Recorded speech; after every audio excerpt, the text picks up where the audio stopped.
The OLA Senior B Lacrosse finals are underway. The Six Nations Rivermen versus your Owen Sound Senior B North Stars. Two games are in the books in this one. Last Friday night the series started in Six Nations. Six Nations would come out on top by a score of 11-9. For Owen Sound, Colin Maudsley will have a 4-goal game.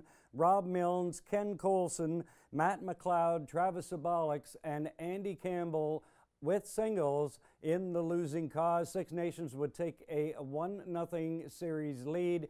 Heading back to Owen Sound on Saturday night, here's the highlights from that one. Maudsley scores! Colin Maudsley goes top shelf. Ashton Jacobs in front, shot, and scores! A short-handed goal by number 17, Lane Smith. No worse for wear. In front, Campbell tries to go far side. Sabalix, where is it? He scores! Danton Miller. Loses, oh my goodness, Roger Weiss.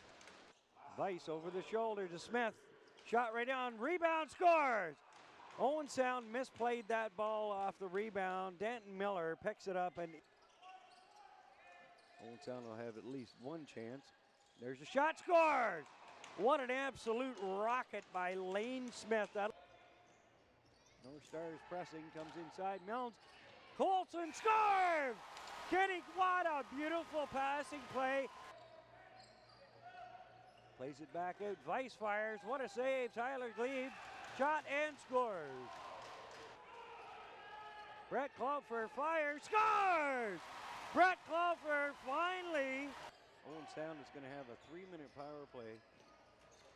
Scores! Matt McLeod. Here comes a shot, scores! Another one, and the floodgates have opened. Comes the Six Nations Rivermen. Shot, Tyler Glebe, and it's in. Draw picked off. Here come the North Stars. Riley Thompson scores!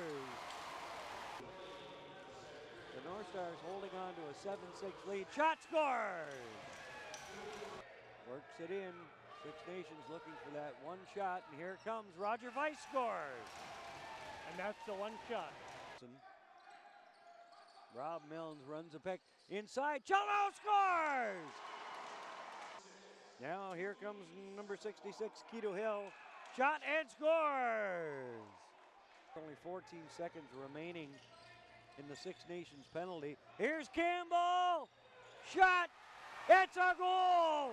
Andy Campbell! In behind the net, takes a look, back to Weiss. Wyatt Barfoot into the penalty box, in all alone. That was textbook. Man, what a play. For that, they practice that 12 months out of the year, and that shot from out there, not too often you're going to beat Tyler Glebe. Clougher back to Maudsley, scores! Colin Maudsley. The final buzzer goes, and the Owen Sound Senior B North Stars have lost game number 2 here to the Six Nations of Rivermen. And as you can see by the final score, the Six Nations Rivermen take a series lead 2-0, and Owen Sound digging themselves a fairly large hole in this best-of-5 series. As I said, down 2-0. As you can see in game number 1, Owen Sound fell 11-9 in overtime. Six Nations would win game number 2 in Owen Sound 11-10. And this has been a great series so far. Really super tight, but Six Nations just seems to be able to answer everything Owen Sound's been throwing at them right now. So as I said, uphill climb. We've got Friday night, this coming Friday night in Six Nations. Series could be over, but the Owen Sound North Stars are saying no. They fully expect to be back in Owen Sound on Sunday for Game 4. That's a 7 o'clock start. If it is played, you can watch it on Rogers TV. Color commentator Glenn Juniper and myself will be there for the call. We're sincerely hoping that we do. And if there is a Game 5, that'll be back in Six Nations August the 18th at 8:30 start. So again, Owen Sound with their work cut out for them. starts this coming Friday night in Six Nations. They need a win, or Six Nations is heading on to the President's Cup. Now, in that game in Owen Sound on Saturday night, the scoring summary sounds almost exactly like it did in the first game. Colin Maudsley would lead the way with a pair. Zach Thompson, Riley Thompson, Brett Klopfer, Matt McLeod, Travis Sabolix, Ken Colson, Andy Campbell, and Kyle Childerhouse, all with singles in that game for the North Stars. So again, the North Stars really getting some well-rounded scoring. Everybody in the score sheet, 10 goals that night. They had 8 different scores. So now, there's been some discussion online. At 5:59 of the first period, Six Nations forward Stu Hill was ejected from the game. He got a 5-minute major for high sticking and a game misconduct. Now, some discussion on whether Stu Hill deserved that penalty or not, and our fantastic camera crew at Rogers during that game has a replay of exactly what happened. We missed it too because we were looking the other way. Glenn and I were looking the other way because the play had gone the other way, but our camera crew got the shot. Let's take a look at that and I'll walk you through it. Now, as you can see in the top left of your screen, you see number 77, and that's Stu Hill. Now, we'll keep an eye on him. Now, one of the Owen Sound players will give him a little shot from behind, or he gives the Owen Sound player a shot. Now, watch closely here. Looks like that's Wyatt Barfoot in behind. Now, watch right there is a butt end right to the face of the Owen Sound North Stars player, and that is why Stu Hill got a game misconduct and a 5-minute major on that play. So for everybody on Facebook that was questioning the validity of that, our camera crew got the shot, and there you go. So still no word as to whether Stu Hill is going to get a suspension for that one. But as Glenn Juniper said, yes, the players are wearing a full cage. But that stick could very easily come right through the hole in the cage, and where's it going to go? It's going to take out an eye. So, you know, a very dangerous play indeed. So we're yet to see whether Stu Hill is going to get a suspension for that one. I would imagine that he will. So let's take a look at now the playoff scoring. Jeff Swift, Innismore is long gone home and cooled out, but Jeff Swift leading the way with 23 points, tied with Keto Hill of Six Nations, and then Josh Johnson and Greg Lombo Jr. of Six Nations sitting second, third, and fourth. And you see Robbie Milnes of Owen Sound down there with 5 in ninth spot, 5 goals, 5 assists, or sorry, 5 goals, 10 assists, 15 points. So again, Six Nations doing quite well. Take a look at the North Stars scoring leaders. As I said, Rob Milnes lead. He's having a fantastic year for the North Stars. I think he finished second in team scoring, well, first in a couple of categories, but Robbie Milnes, veteran, leading the way this year for the Stars with 15 points. Colin Maudsley with 12. Zach and Riley Thompson, the brothers, at 12 and 9. Travis Sabolix, who missed most of the season with a broken hand, he's been contributing well here in these playoffs with 9 points. And there's rookie Lachlan Elder, 5 goals and 1 assist, most of those goals being shorthanded goals. So now I guess it's time for Reach the Stars. And our special guest this week is Tyler Symonds.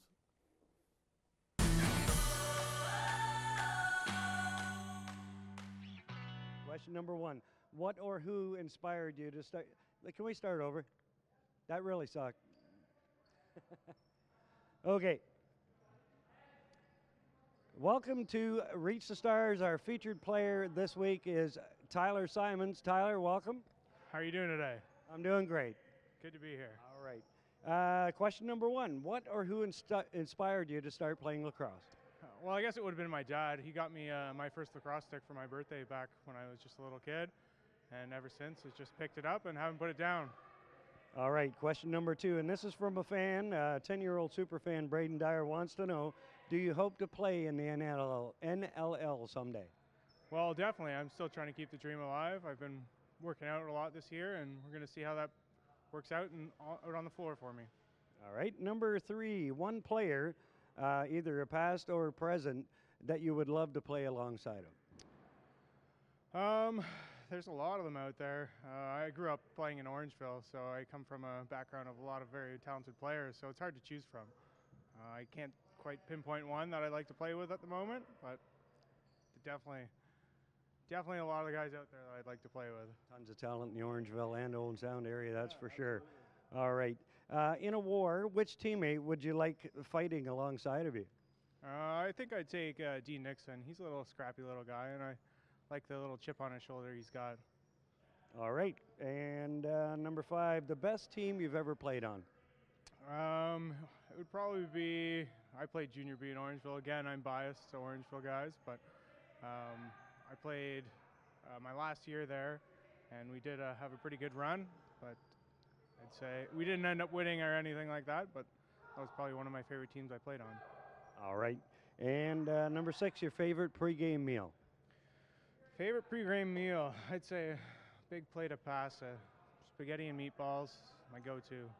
All right. Number 8, the North Stars are turning 50 years old this year. How special is that to you and to the team? It's a pretty exciting experience for me. I know I've heard all the boys talking about it. We're making lots of noise this year, and hopefully we'll have a good run. Okay, number 9, if you could send a message to the fans as to what to expect from this year's team. We've got a lot of talent here out on the floor, and we're ready to move forward and continue on a winning streak and go right on through playoffs. Okay, and finally, anyone you'd like to say hello to? The show's on the internet, so it could be somebody down in Orangeville or wherever you like. I'd like to say hi to my mom and dad. I know they're my biggest fans. But other than that, me and my sister, my dogs, that's all. Thanks very much, Tyler Symonds, for doing that. My intro may have sucked, but Tyler's interview certainly did not. Now, before we go, I want to send out a big shout out to the Stainer Hitman Midget Lacrosse team. Last Tuesday night, color commentator Glenn Juniper and myself were invited to take part in a Pink in the Rink event being held by the Stainer Hitman Midget Lacrosse team. They were raising money for breast cancer awareness, and they invited Glenn and I to do the play-by-play for that game. Had an incredible time. The rink was absolutely packed. I don't think there was an empty seat in the place. And last I saw, they raised about $1,600. So a big thank you to head coach Danny Smith of the Stainer Hitman, and also to their opponent, the Arthur Aces, who made the trip all the way to Stainer for that exhibition game, and again for a super great cause. And I want to thank you very much for allowing Glenn and myself and Rogers TV to be a part of that. So hopefully this is not the second last episode of North Stars Noise. It'll all depend on what happens on Friday night. Let's keep our fingers crossed that the North Stars can get the job done Friday, and we'll have a game back in Owen Sound. I guess that's on Saturday. So on behalf of producer Mark Perry, I'm Rob Leonard. Thank you very much. We'll see you next time on North Stars Noise.